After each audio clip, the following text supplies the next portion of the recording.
continuamos cun vello coñecido desta institución e da USC e de todos nós, que prácticamente penso que en ningún caso se aplicaría millor o manido tópico de que non precisa presentación, pero é verdade. Que o profesor Fernando Devoto, profesor de diversas universidades argentinas, nomeadamente da Universidade de Buenos Aires, na actualidade vencellado á Universidade Nacional de San Martín, e tamén a Academia Nacional de la Historia de Buenos Aires, como é sabido, un dos grandes mestres nos estudos migratorios internacionais, comparativos e tamén sobre migración a Argentina. Ten diversos traballos dedicados, traballos seminais, traballos básicos de obrigada lectura para todos nós sobre inmigración na Argentina, dende unha historia general de la inmigración en la Argentina, publicada en máis de 10 anos, unha historia dos italianos na Argentina, publicada tanto en castelán como en italiano, en moi diversos traballos. No seu momento, a parte da dirección da revista de estudios migratorios latinoamericanos, que foi, digamos, un fito na evolución dos estudos migratorios, non só na Argentina, senón en Latinoamérica, e que tamén serviu de inspiración para os que estudábamos a emigración galega e española o Cono Sur, no seu momento, sempre hoxe. E a maiores, a súa vinculación con Santiago, que xa ven dende aí máis de 20 anos, 20 tantos anos, foi asentada, foi, digamos, unxida recentemente co seu doutoramento honoris causa a proposta do Departamento de Historia da USC no ano 2021. Sen máis, o profesor Fernando Devoto vai nos falar de refuxiados e migrantes, algunhas reflexións conceptuais. Fernando, cando quieras. Aproveito. Sí. No, di. Es que no sé si el título no lo puso José Manuel, yo no recuerdo. En realidad, cuando me mandó el programa, yo lo miré distraídamente y dije, exiliado y emigrante. Pero yo ya he hablado de esto acá. En 2014, que después se publicó sobre una cosa parecida, nociones, ideas, problemas, y también había escrito en otros lugares sobre el tema de exilio y éxodo, otras cosas. Haciendo esas genealogías largas desde el mundo antiguo de las nociones.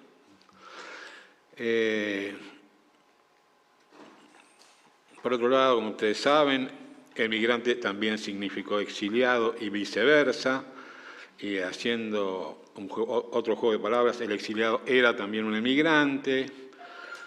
Esto en el mundo tenía que suceder, déjenlo ahí. En el mundo académico, las personas corrientes, que son bastante más sensatas que los académicos, distinguen unas figuras de otras. Entonces, pero al volver a mirar el programa vi que había otra palabra, refugiado. No quiero ser malicioso. Y voy a dar dos lecturas de esto, o tres se podría decir. Bueno, ya no se puede seguir hablando acá de emigrantes exiliados, hay que hablar de otra cosa. Pero, en realidad, el fenómeno de los refugiados, como fue dicho precedentemente, está a los ojos de todos hoy. Así como está a los ojos de todos, una palabra transnacional. Y recuerdo una historia de Robert Darnton, que una vez le preguntaron, Giovanni Levi le preguntó, ¿por qué pones siempre a Clifford Geertz en tus programas, en tus proyectos? Porque si no pones a Clifford Geertz, no te dan la beca. Y esto es así.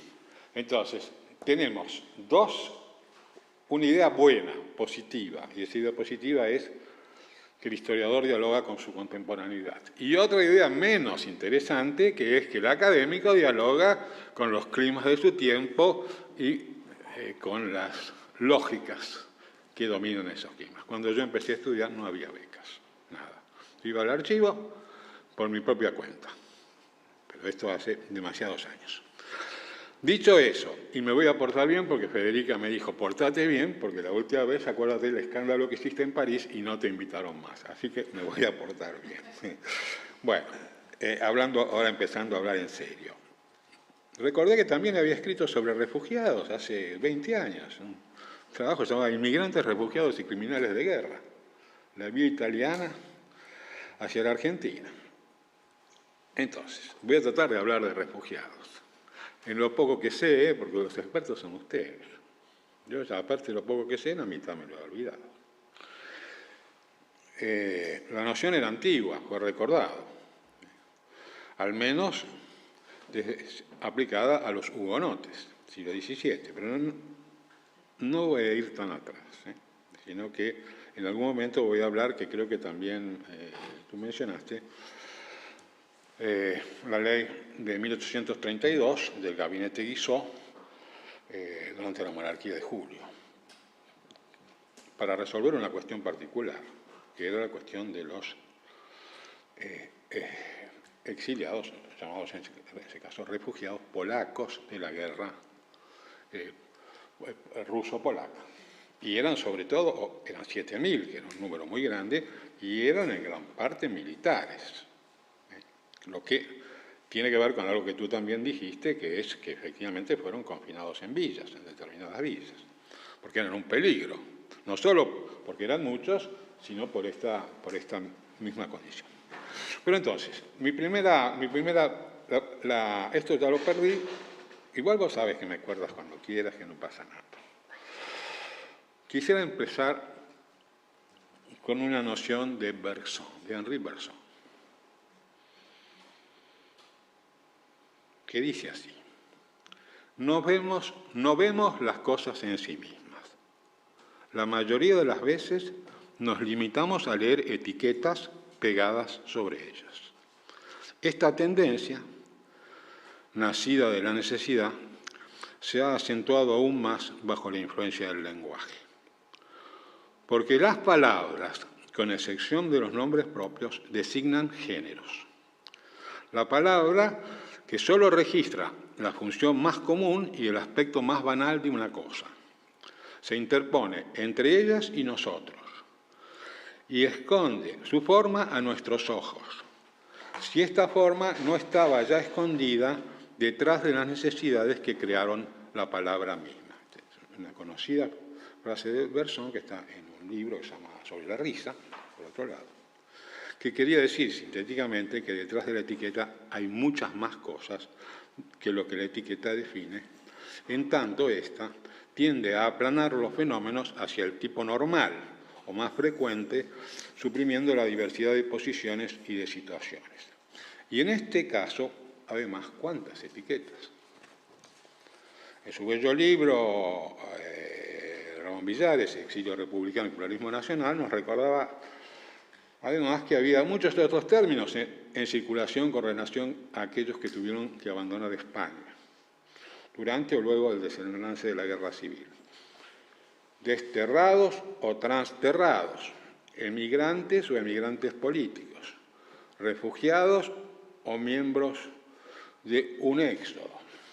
Y todavía se podrían poner otros ejemplos sacados del caso español. Y voy a usar uno que me sirve para mi argumentación, que es el uso instrumental de las palabras en relación a las jerarquías sociales. Esto es el resumen de lo que yo voy a querer decir aquí. El fascismo italiano usaba un término para hablar de los exiliados: fuori usciti. ¿Por qué usaba fuori usciti? Porque la figura emblemática de la cultura italiana, máxima de la cultura italiana, como ustedes saben, es Dante Alighieri. Y Dante Alighieri era un exiliado. Y escribió bastante sobre el exilio. Una famosa y bellísima poesía, además, sobre el exilio. Come sa di sale il pane altrui, ¿no? Come sa di sale el pan de los otros. Pero, por otro lado, en Alessandro Manzoni, otra figura clásica del canon italiano, I Promessi Sposi, el término fuori usciti es usado en el sentido de bandido. Es ese personaje famoso que se llama el innombrable en I Promessi Sposi. Entonces, ¿qué quiero decir? Se usaba fuori usciti para emplear una expresión negativa con respecto al exilio y no el término exilio, que hubiera podido, no digo que fuese necesariamente así, las personas no son tan clarividentes, hubiera podido dar lugar a una asociación positiva entre el exilio y la historia de la cultura italiana. Ahora bien, tengo acá toda una cosita sobre Displaced People, pero la dejo porque eso se ha hablado bastante, sobre todo en la primera relación. ¿Serán hijas estas etiquetas de la necesidad de distinguir, de dividir, de contraponer, propio del pensamiento intelectivo del que hablaba Hegel, contraponiéndolo al pensamiento racional? El pensamiento intelectivo divide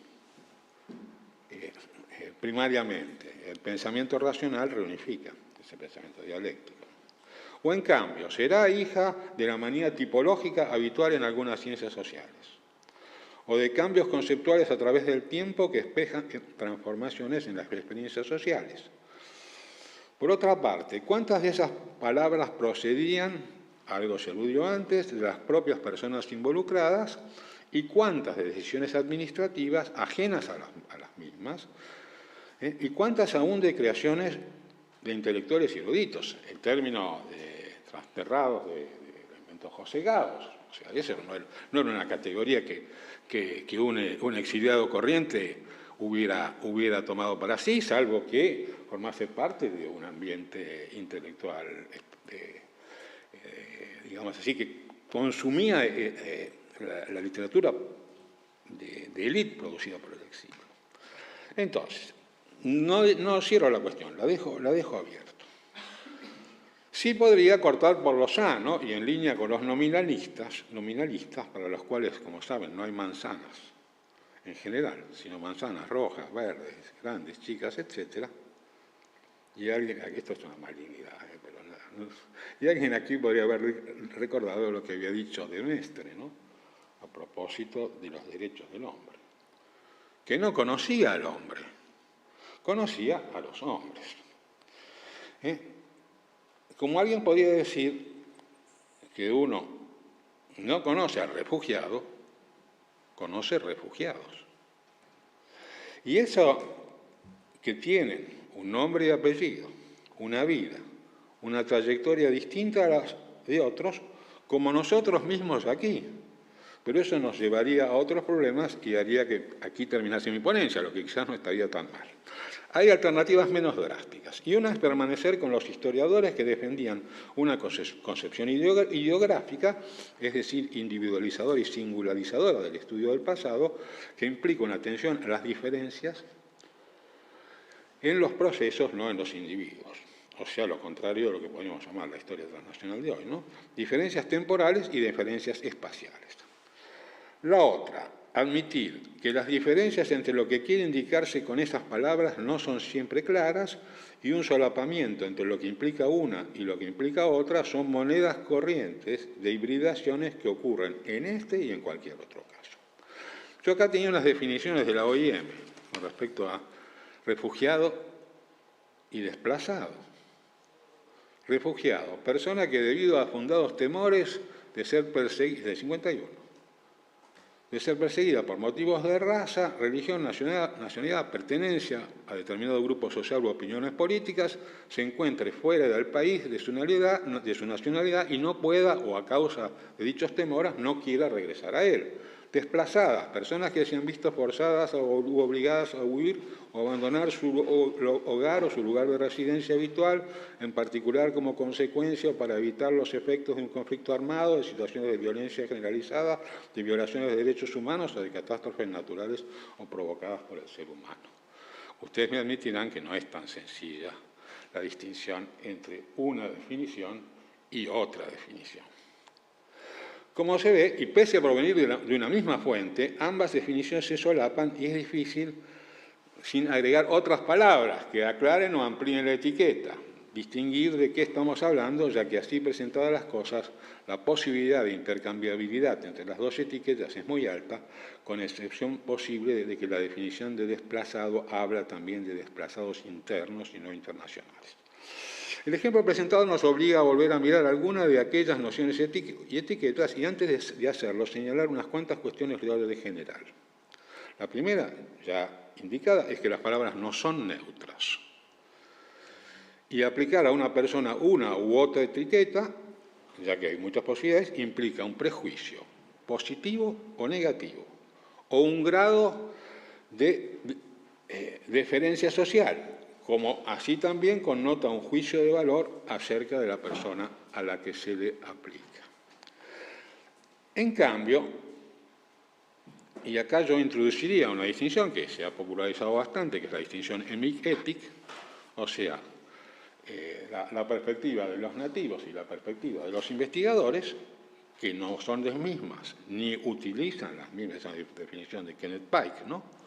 que luego fue retomada por Ginsburg, dándole otro sentido finalmente. Pero, en cambio, si la cuestión es mirada desde las mismas personas, estas también tienen opiniones acerca de cuáles palabras utilizar para referirse a sí mismas, y aquellas están contempladas dentro del juego de la interacción social como la mejor presentación del yo ante los otros, o sea, también según el grado de prestigio o desprestigio social que cada etiqueta implica, o según la aceptación mayor o menor que se espera presentando, para seguir la terminología de Goffman, en el ritual de la interacción, una máscara u otra de sí mismo.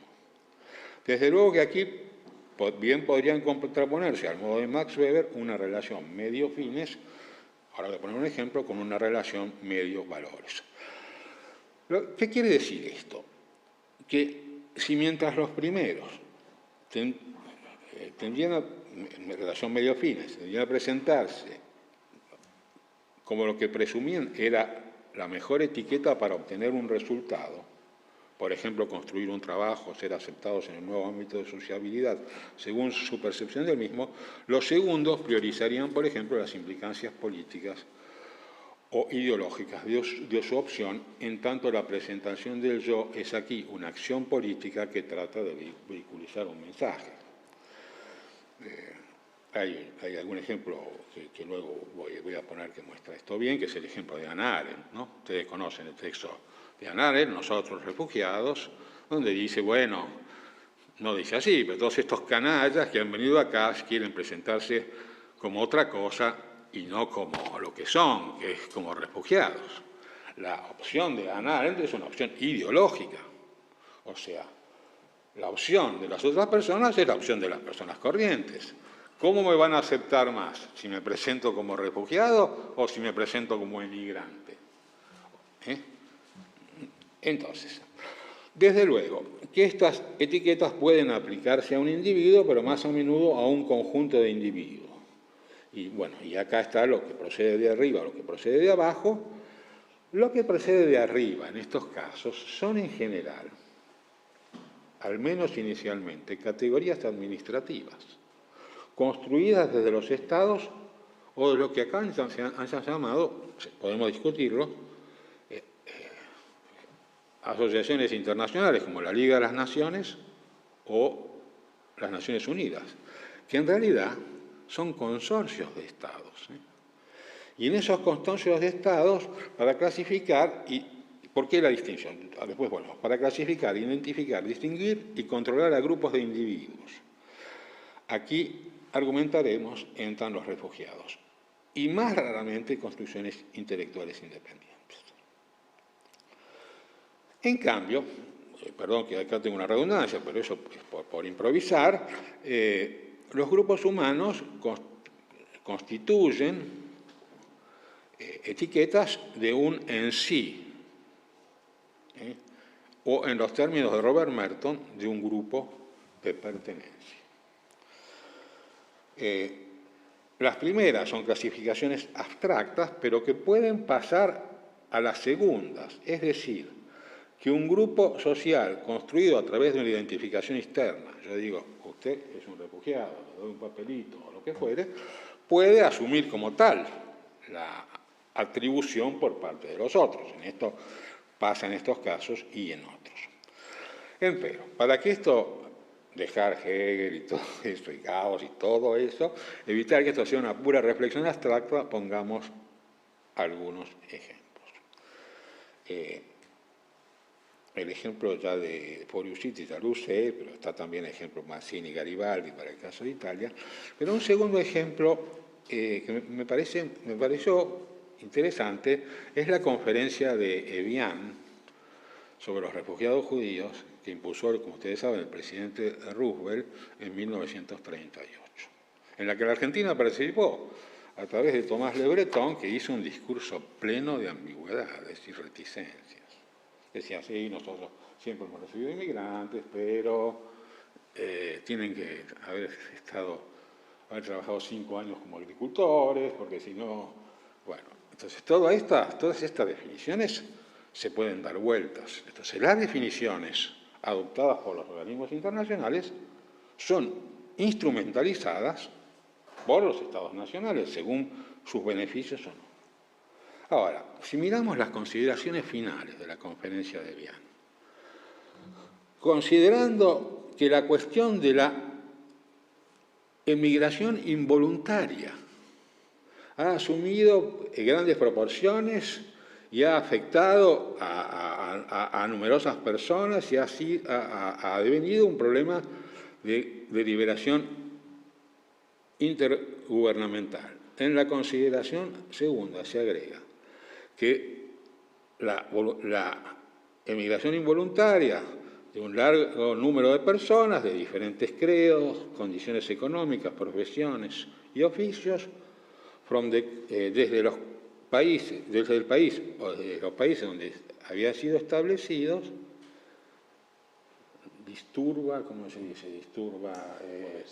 molesta a la economía general. O sea, cuando miramos buena parte de estas resoluciones, hay una resolución desde las lógicas de funcionamiento de una sociedad o de un sistema económico y de las lógicas desde el humanitarismo, digamos así. Ahora, lo que a mí me interesa es que aparece una nueva etiqueta eufemística que se repite 7 veces en el documento. Emigración involuntaria.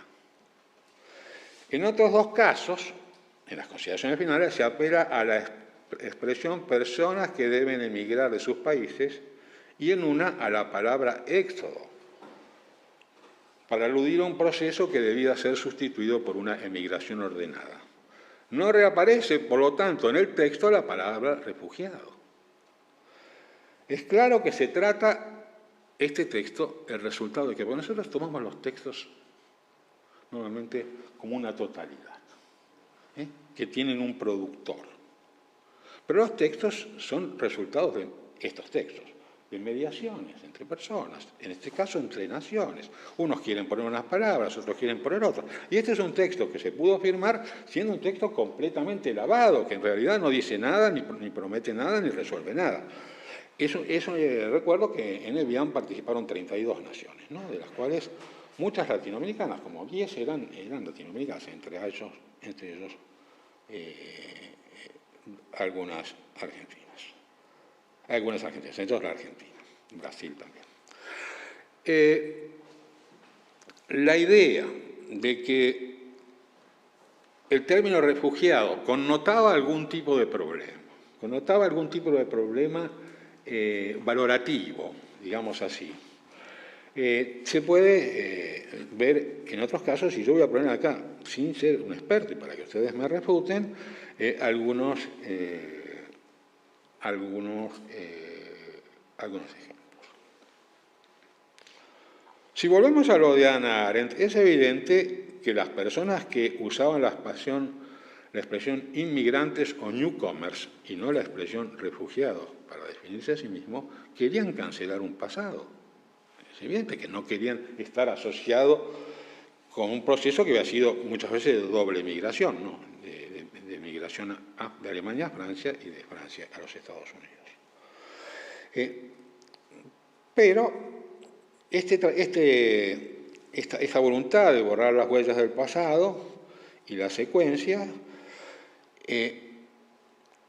bien podía ser opuesto al esperado, porque tampoco debemos creer que las estrategias de los actores son necesariamente clarividentes. No, nosotros no somos clarividentes. ¿Por qué las personas serían clarividentes? Dilthey, el único criterio para la comprensión del mundo es la experiencia del mundo, no los libros que leo. A través el Verstehen deriva de la experiencia. Entonces, cuando yo... ¿cuántas veces me he equivocado? Tantas. ¿Por qué no se equivocarían los actores también? Ahora, al caso de Hannah Arendt, entonces quiero contraponer otro caso para encarnar un poco esto. Y es el caso de otro filósofo eminente, menos conocido que en el mundo que Hannah Arendt, pero muy conocido en el mundo iberoamericano, que era José Ferrater Mora. Y simplemente voy a poner el ejemplo de Ferrater Mora porque estoy trabajando sobre la correspondencia de Ferrater Mora con un historiador argentino, por eso, si no hubiera puesto otro. Y que es interesante, saben que Ferrater Mora tuvo que exiliarse como tantos otros en enero del 39 a los 27 años, en su caso inicialmente a París. Había salido, como dijo, agotado, hastiado de la experiencia de la guerra civil, lo que ya es toda una tipología, ¿no? Y le dice al filósofo argentino Francisco Romero que no se iría a México como refugiado, como muchos de sus amigos, porque prefería su independencia y libertad. O sea, están los que van por un lado y están los que van por el otro. Ello no lo privaría de hacer un periplo como a la mayoría de los exiliados, en su caso Cuba, Chile, Estados Unidos, y afrontar las dificultades que sobre todo en los primeros años deben enfrentar tanto los exiliados como los emigrantes. Encontrar trabajo estable, conseguir ingresos suficientes, etcétera, etcétera.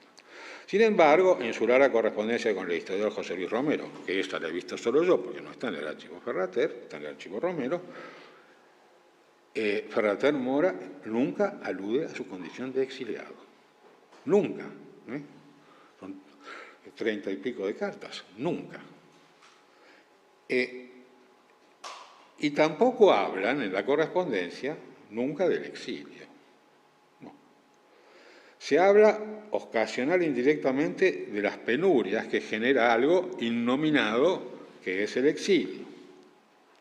Lo que no indica que Ferrater Mora hubiese suprimido sus relaciones con instituciones de exiliados catalanes, sobre todo en Chile, o sus vínculos estrechos con otros connacionales, pienso en Juan Marichal, bueno, eso conoce mucho mejor Ramón que yo, Juan Marichal, Américo Castro, etcétera, en los Estados Unidos, país que por otro lado, como era un hombre inteligente, no le gustaba para nada a Ferrater Mora. Pero participaba a su vez en ámbitos del Congreso para la Libertad de la Cultura. En su correspondencia con Julián Gorkin, que creo que conocen, Julián Gorkin le decía: usted y Ayala no quieren firmar las solicitadas porque quieren entrar a España después. Y Ferrater Mora le contesta: yo entro con el pasaporte norteamericano, así que yo no necesito el pasaporte español. Pero se definía como residente de fuera. Yo soy un residente de fuera, no como un exiliado. Y es posible que se identifican ante otros como emigrado o extranjero. No lo sé en las charlas personales que tenían ahí cerca de Filadelfia, donde enseñaba Ferrater Mora.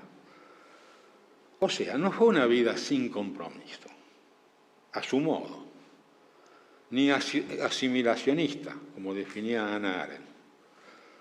Fue otra opción. Y en este caso, yo creo que esta trayectoria individual, como cualquier otra, nos va a presentar un conjunto de matices que es difícil contemplar en procesos que son procesos, como fue aludido antes, de millones de personas. Desde luego que las diferencias dentro de cada etiqueta se hacen visibles si prestamos atención a las diferencias sociales a las que tan poca atención se les presta. No digo ustedes, si vos hiciste un cuadro por ahí que pusiste la palabra clase, digo, menos mal, todavía existen las clases sociales, esto está bueno. Se presta atención a los últimos tiempos. Hace muchos años yo argumenté que la categoría inmigrante no era suficientemente sensible para detectar esas diferencias en Argentina, ¿no? Y que un empresario o un intelectual notable no eran percibidos ni se percibían como inmigrantes, más allá del hecho de que la legislación de los países de acogida los considerase notables. Bueno, saben que en Estados Unidos eran solo los de tercera clase. Eso en la llegada, y en Argentina segunda y tercera clase. Por este caso, por poner dos ejemplos, el estadístico italiano Ugo Brogi, que fundó la economía matemática en la Argentina, el padre intelectual de Raúl Previs, no era visto como emigrante, como tampoco lo era el empresario y político catalán Rafael Valls. ¿Quién iba a ver a Valls como un emigrante? No era un extranjero, no un emigrante. Entonces, ahí tenemos algo que compruebo melancólicamente, que en la definición de la OIM hoy, que fue mi lío en París, cualquier persona que haya residido fuera de su lugar habitual, ya sea dentro de un país o a través de una frontera internacional, independientemente de su situación legal, de si el desplazamiento es involuntario o voluntario, de cuáles sean las causas del desplazamiento o de cuál sea la duración de la estancia, es considerado un inmigrante. En este hace la etiqueta un gran contenedor, permite incluir a exiliados, refugiados, desplazados, pero también a los estudiantes universitarios. Y en el Congreso en París había un trabajo sobre los estudiantes universitarios, los estudiantes en París en la ciudad universitaria, junto con los braceros mexicanos que habían ido en los años 30 a los Estados Unidos. O sea, me pareció, digo, yo no entiendo bien esto. Bueno, eso que no entiendo está acá porque no había leído esa. Entonces, dejando de lado esa digresión, aquellas diferencias sociales involucran también a una categoría como la de refugiado, de la que se habla en este encuentro. Y aunque es casi innecesario hablar de las diferencias existentes, ya que esta, como dijimos, es una categoría administrativa que deslinda un conjunto de individuos de otro conjunto más amplio y que cuando es asumida o declarada por los sujetos involucrados está sometida a todo tipo de incertidumbres acerca de si la persona entra o no en la definición. Entonces aquí quisiera poner dos ejemplos, de nuevo contrapuestos, que expresan como una gama de posibilidades. El primero fue aquella investigación que yo tuve que hacer con un colega italiano que, por otro lado, trabajó sobre los campos de concentración, que tú lo conocerás, que se llama Matteo Sanfilippo, que trabajó sobre los campos de concentración de la zona de Roma, en las cuales, para demostrar que no eran tanto los nazis, qué sé yo, se nos dio un dinero para hacer una investigación y se nos abrió los papeles de la Embajada Argentina en Roma, pero sobre todo pudimos ver los archivos del rector del Colegio de Santa María del Ánima, que se llamaba Alois Judal, adyacente a la iglesia del mismo modo y presidente de la Comisión de Asistencia a los Austríacos, en el contexto de la Pontificia Comisión de Asistencia. Entonces, las personas de origen germano, y no solo, que querían encontrar una vía para salir de los campos e ir a algún destino, necesitaban vías de recomendación. Entonces, lo que hay en el archivo Udal son cartas de recomendación de todo tipo de personas, de una humanidad completamente varia. Nosotros estábamos buscando los nazis, que estarían ahí entre tantos otros, más allá de que los nazis que fueron argentinos. A veces sorprendentemente con éxito o sin éxito. El director de la Academia Tedesca di Villa Massimo en Roma, que era un nacionalsocialista de nota, no logró los papeles. Después había humildes soldados, personas ambiguas, que no se sabía. Se recuerda que ahí había no solo alemanes, muchos croatas había. ¿Quién era un refugiado, quién no lo era? ¿Qué se pedía? Se pedían dos cosas. sobre todo segura fe anticomunista, segura fe anticomunista. Ahora, ¿quién daba la fe anticomunista? Hay una carta que me la pongo porque parece graciosa, que era el dueño de una pizzería, que decía, este hombre es de segura fe anticomunista y católico. Entonces, las cartas mostraban una varia humanidad, que esa varia humanidad de millones de personas de distintas procedencias sociales. Ahora, veamos el otro lado. No era el lado de gente común que trataba de encontrar una recomendación, en este caso era para ir a la Argentina. Miremos los papeles de la Fundación Rockefeller, que a lo mejor alguno de ustedes ya ha visto, en lo que concierne a los programas de apoyo a académicos europeos de nota, que eran al principio muy mayoritariamente judíos alemanes y luego progresivamente de otras nacionalidades europeas, para que pudieran acceder a una posición académica en los Estados Unidos o Europa Occidental mientras eso fue posible. Nótese que entre ellos había personas que ya procedían de condiciones de refugiados precedentes, y en ninguna de las solicitudes aparece la palabra apátrida, en ninguna de las solicitudes. Sí aparece la palabra refugiados. Cito el caso del famoso historiador del mundo antiguo, Elias Bickerman, en cuya ficha está escrito ruso de nacimiento, refugiado en Alemania, refugiado en Francia. El paso siguiente es refugiado en los Estados Unidos. Por supuesto que cuando Francia colapsó solo quedaba la opción inglesa muy incierta y bastante cerrada, y todo se concentró en los Estados Unidos y con una pequeña ventana latinoamericana que en el caso argentino recibió a 3 refugiados. Uno, como lo conocen, es Claudio Sánchez Albornoz, que había estado inicialmente refugiado en Burdeos, y los otros son 2 italianos, economistas judíos, Mario Pugliese y Camilo Viterbo. Para el caso de los españoles, Sánchez Albornoz no fue el único, ya que a ellos se sumaron otros 4, entre los cuales estaba el futuro premio Nobel Severo Ochoa, se llamaba, ¿no? ¿Se trata de un mundo más próximo a los We Refugees de Hannah Arendt? Yo no lo creo. Ochoa quiso volver acá, después, ¿no? Ahora, ¿ustedes imaginan a Claudio Sánchez, tú eres griega, no sé si, aunque estarás en España, imaginan a Claudio Sánchez Albornoz y Menduiña definiéndose como un refugiado? El hombre que está enterrado en la Catedral de Ávila. Pienso que no. Y de hecho, cuando agradece Sánchez Albornoz, en alguna carta a Rafael Beil, le agradece a Rafael Beil, no le agradece a la Fundación Rockefeller. Entonces, ¿era un emigrante Sánchez Albornoz? No lo sé. ¿Un extranjero? No lo sé. ¿Cuál hubiera sido la adscripción de Mark Bloch?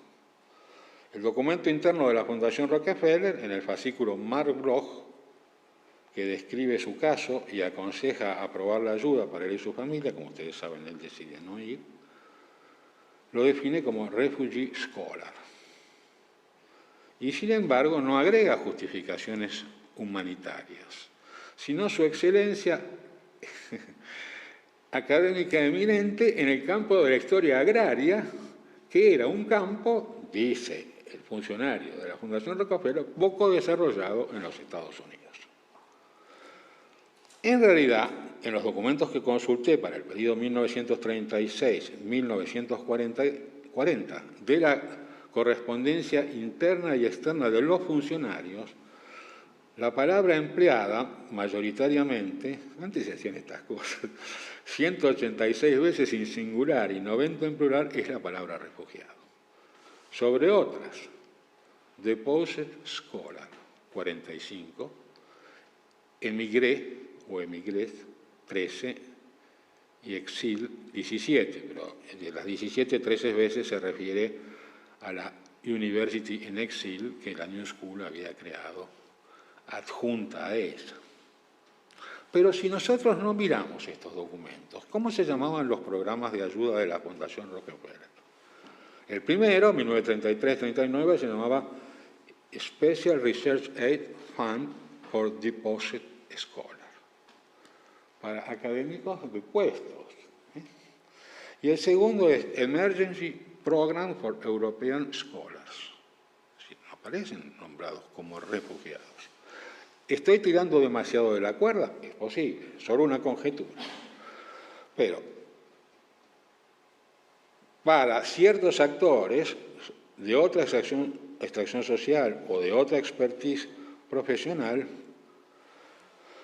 el término refugiado parece ser sustituido por otros términos, que son, de nuevo, términos ambiguos, elípticos. Por otro lado, en Francia, pero no en Estados Unidos, en el periodo, los años 30, refugiado remite a una condición otorgada por la Sociedad de las Naciones, mientras que para el Estado francés, con el cual deben regular sus relaciones los refugiados, se trata de trabajadores extranjeros. Y esa es también la cosa en el caso argentino.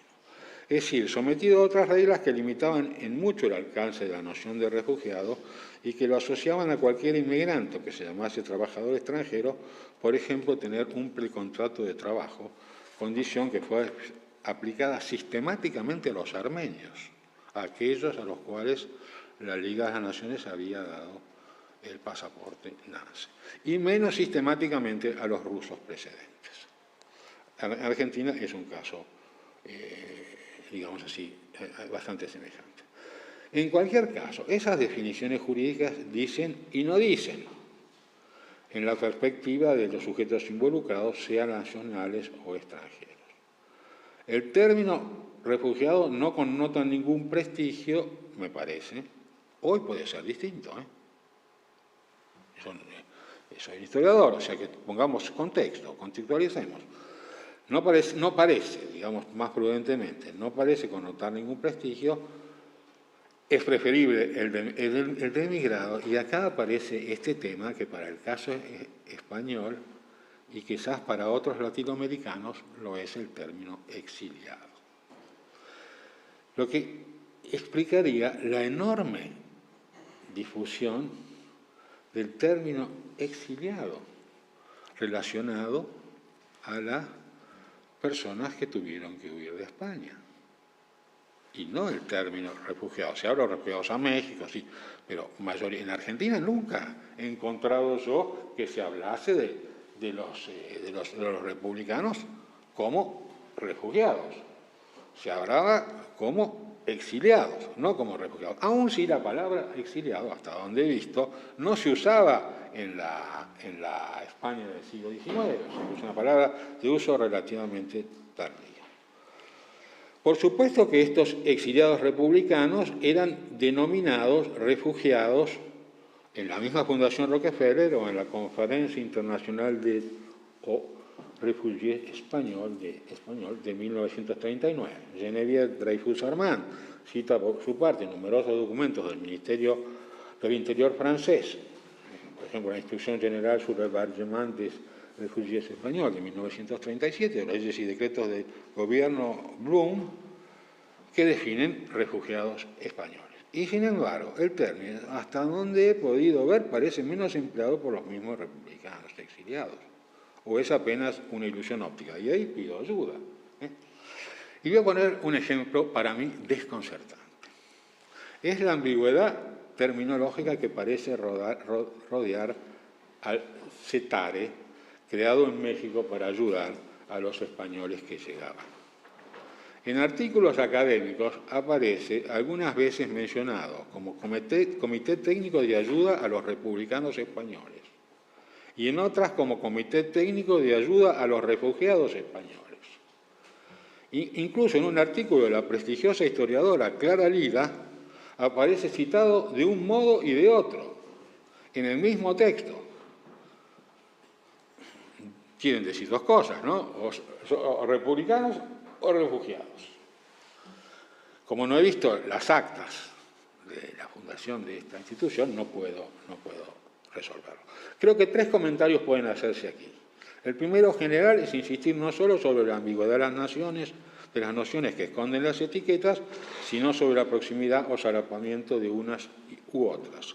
El segundo, específico, señalaría que en el contexto de la posguerra civil, o incluso más ampliamente desde la Primera Guerra, en ese contexto de entreguerras, el término refugiado me parece menos prestigioso que los términos exiliado o emigrado. El último, que está en el núcleo de esta ponencia, es conceptual, y ello sugiere que toda noción solo puede ser inteligible en un específico contexto, y ello implica diferencias en el tiempo y en el espacio. Bueno, no querría ir hasta Koselleck, pero es evidente que hay un punto de vista, ni a Clavelius, un punto de vista, y desde ese punto de vista hay un específico et nunc, una situación temporal y espacial desde la cual son percibidos los procesos históricos en modo inherente las etiquetas o los conceptos. Yo trato de eludir conceptos porque es meterse en un lío que nos lleva a otro terreno. Entonces, ahora haré 3 situaciones o 3 momentos del uso de la situación, de la expresión refugiados. Tres momentos distintos. Sin ir hasta los hugonotes.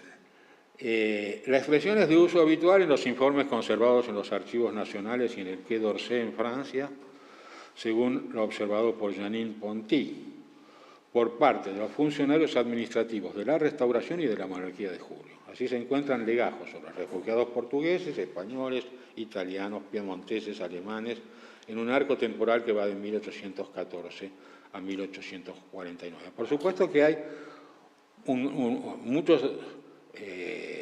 muchas fichas, muchos legajos sobre auxiliados a refugiados polacos y legajos individuales de estos últimos. Por otra parte, en un caos de disposiciones administrativas, y a propósito del caso polaco, la monarquía de Julio, durante el gabinete Guizot, dio la primera ley en relación con los refugiados, que recogía prácticas precedentes para confinar a los refugiados en determinados puntos del territorio, como había ocurrido con los españoles llegados en la década de 1820 y los portugueses en 1829. La ley francesa de 1832, ¿por qué me interesa? No por ir allá tan atrás, de protección y asistencia a los refugiados, nos muestra el problema. Una ley que aparentemente fue una ley de muchas negociaciones con la oposición. El refugiado polaco era una figura especial dentro de los extranjeros. En tanto, recibía alojamiento en determinadas villas a los que se les podía asignar, inicialmente cuarteles, y un subsidio. Pero tenía otras restricciones, como no poder abandonar el lugar asignado, so pena de ser expulsados, en lo que había que ver una atención a las cuestiones de orden públicos. Aun si se suponía que esa condición de tener el apoyo del Estado iba a ser temporaria, y los refugiados o iban a volver al país de origen o iban a integrarse en la sociedad francesa. Esa restricción a la circulación iba a cesar durante su gobierno surgido en la Revolución de Febrero de 1848.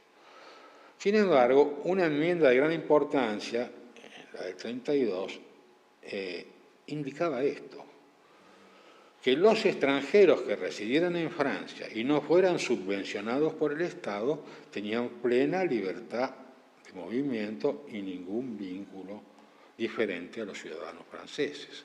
O sea que la condición de refugiado es especial, tiene algo que puede ser ambicionado como un subsidio de un alojamiento y tiene una restricción que lo distingue de la condición de extranjeros, porque acuérdense que emigré se usaba todavía como un término que derivaba de los contrarrevolucionarios franceses, era un término más prestigioso todavía. Más allá de las ventajas, al menos coyunturales o iniciales, que pudiera tener la condición de refugiadas, o la retórica que acompañó la ley, que habla de nuestros hermanos del norte, para referirse a los polacos, no era la denominación preferida de los recién llegados. En el caso de los polacos, muchos tenían linaje aristocrático y elegían la denominación emigré, que no tenía las resonancias modernas, por ejemplo, que aparecen en Malthus contemporáneamente. De todos modos, también se definían emigrados, como argumenté en el trabajo que presenté aquí mismo y al que lo di al principio, los españoles que habían abandonado el territorio por problemas políticos y los piemonteses que salieron luego de 1821. Y aún antes, los que salieron luego de la Revolución Napolitana de 1798, está el famoso libro de Vincenzo Cuoco. Mirado en perspectiva, sin embargo, deberían hacerse dos consideraciones generales. La primera es que el término emigrado, sin perder toda su aureola, iba a perder significación y uso para el caso de los que expatriaban por motivos políticos. Y el término refugiado incluso iba a ser poco a poco asumido por los mismos actores, más allá de su origen externo.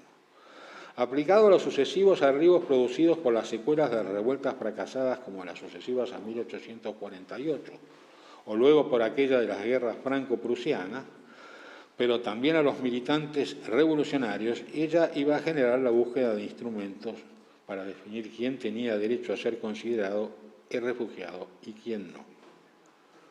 Pero ya en 1833, una resolución del Ministerio de Interior francés creaba una comisión de revisión de los títulos que alegaban los refugiados para ser considerados tales. Si la definición de refugiado se extiende con relación a la del inmigrado, también lo hace la antigua y prestigiosa noción de exiliado, aunque carezco de conocimientos suficientes para indicar este proceso con precisión. Y hay una distinción fácil, es decir, que exiliado es mirado desde el punto de partida, de salida, y refugiado desde el punto de vista de llegada, pero no estoy convencido. Pero si ustedes notan, y desde acá hablamos de la alta literatura, de la baja literatura, no la conozco, no trabajo sobre eso, el término exiliado y no refugiado es usado por Tocqueville, por Mazzini y por Victor Hugo. O sea, tres nombres de peso, por lo menos, para la cultura francesa y para la cultura italiana. Otro punto puede anotarse aquí, a diferencia de los precedentes exiliado o emigrado, es que la noción de refugiado como categoría administrativa surge en el lugar de interacción con el Estado-nación, sea como generador de beneficios, sea como control y dependencia. Esto se vuelve a repetir en el caso de que sean organismos supranacionales, no solo nacionales. Pero va de suyo que si algo connota, me parece, la característica del refugiado, es una interacción formal, por lo menos, específica con el Estado o con confederaciones de Estado, que son las que asignan derechos, digamos así. Porque bien sabemos que los inmigrantes van y vienen. No necesitan papeles. Miren los mexicanos, o sea, miramos el mundo contemporáneo, miremos los mexicanos y los centroamericanos que entran a Estados Unidos. Luego hay una sanatoria, etcétera, etcétera. Detengamos ahora en un segundo momento, vos cortame cuando quieras, la primera posguerra, en la que el término refugiado, aunque nuevamente desde una utilización desde instancias políticas, adquiere lo que parece ser una gran visibilidad pública. Ahora, aquí la guerra muestra tres cosas. Ok, 2 minutos, dame 5. La segunda es que la necesidad de atender a esa situación es una necesidad de las personas involucradas, como y sobre todo un interés de los Estados europeos.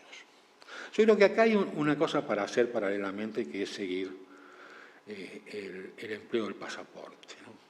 Las oscilaciones en el empleo del pasaporte. Acá hay que recordar que en las últimas décadas del siglo XIX hay una tendencia a abolir los pasaportes.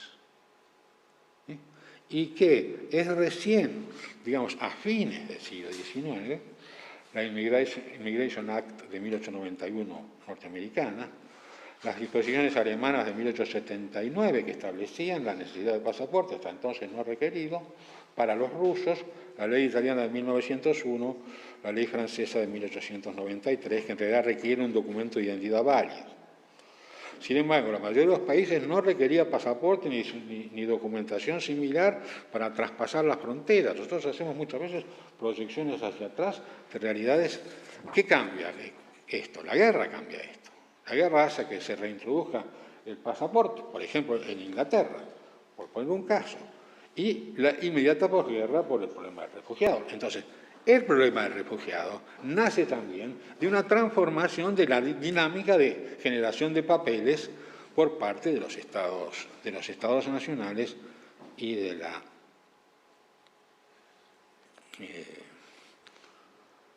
la necesidad de regular este flujo de personas. Como ustedes conocen, el pasaporte Nansen, que se hace con la firma de 16 países inicialmente, se aplica solamente a los refugiados rusos que lo solicitasen. Se dieron algunos números, no son muchos, son muchos, pero no en un contexto de 10 millones. Y como es conocido, también el pasaporte Nansen se irá extendiendo hasta incluir a los armenios en 1924 y luego a otros grupos medio orientales, y también aumentarían los signatarios del acuerdo de 1922 hasta incluir 52 países hacia 1930.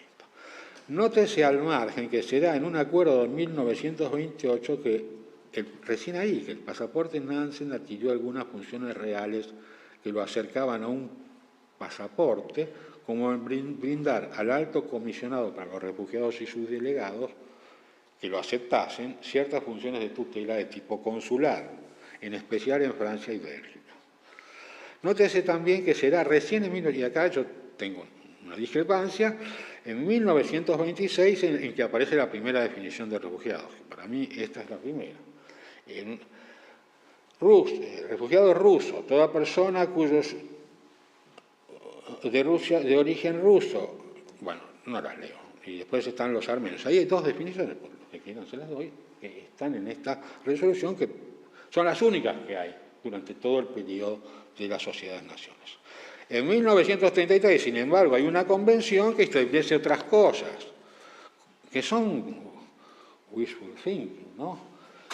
Leyes y regulaciones para la protección, que las leyes y regulaciones para la protección del mercado laboral se apliquen también a los refugiados, que se les dé el mismo tratamiento favorable que se acuerde a los nacionales en materia de accidentes industriales, cuidado médico, tratamiento hospitalario, seguro social, admisión en las asociaciones y en educación.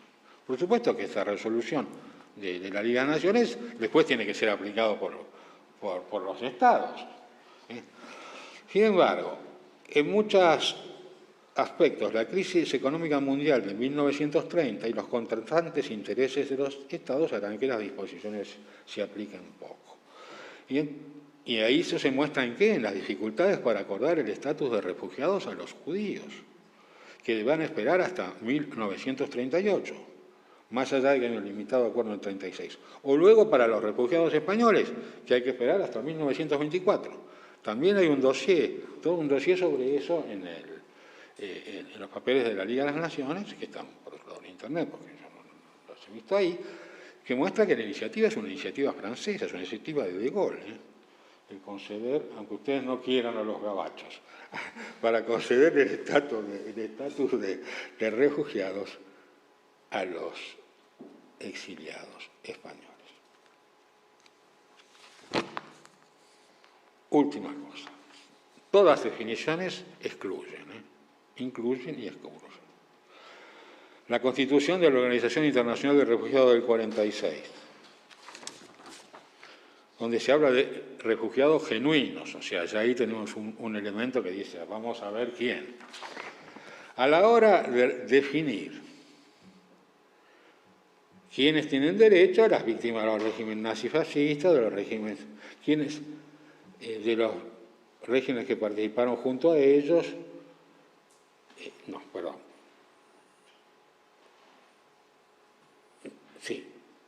esos, los republicanos españoles y otras víctimas del régimen falangista, gocen o no del Estatuto Internacional de Refugiados, las personas consideradas refugiados antes del estallido de la Segunda Guerra Mundial, o sea que hay una continuidad jurídica. A su vez, la definición excluye a los que no hacen ningún esfuerzo por ganarse la vida.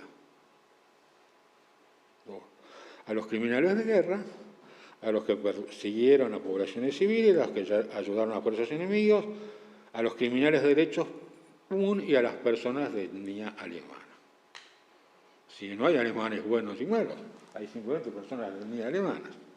Pero sobre todo, excluir a los que no quieren trabajar define un principio que es un principio utilitarista, no solo un principio humanitarista. Quizás podríamos concluir que la condición de refugiado es a menudo incierta, sea por la dificultad para tipificarse, sea porque está vinculada a la definición dada por una organización nacional o supranacional. Todo ello, yo acá soy un poquitito menos pesimista, no indica que lo que hizo la Sociedad de Naciones haya sido inútil. Hoy nosotros lo podemos ver como insuficiente. Pero si se parte del principio que la Italia fascista formaba parte de la Sociedad de las Naciones hasta su expulsión en el 1935, una negociación con la Italia fascista no era una negociación a través de la cual se iban a consagrar excesivas cosas. Pero dentro de ese contexto, y las Naciones Unidas han hecho mucho. Han hecho mucho. Quizás a veces uno piensa que las organizaciones privadas, que existían muchísimas, de asistencia, ya en el mundo de entreguerras y luego en el mundo de han hecho también una función importante. Vuelvo a decir, no es que no han hecho nada, pero tampoco seamos excesivamente optimistas acerca de ellos. Cuando, por razones económicas, ideológicas o vinculadas al humor de la opinión pública, iban en sentido contrario a la ayuda de los refugiados, fueron estas las que prevalecieron. Más en general muestra que por importante que sean las perspectivas transnacionales, al final hay que mediar con los estados nacionales para resolver los problemas.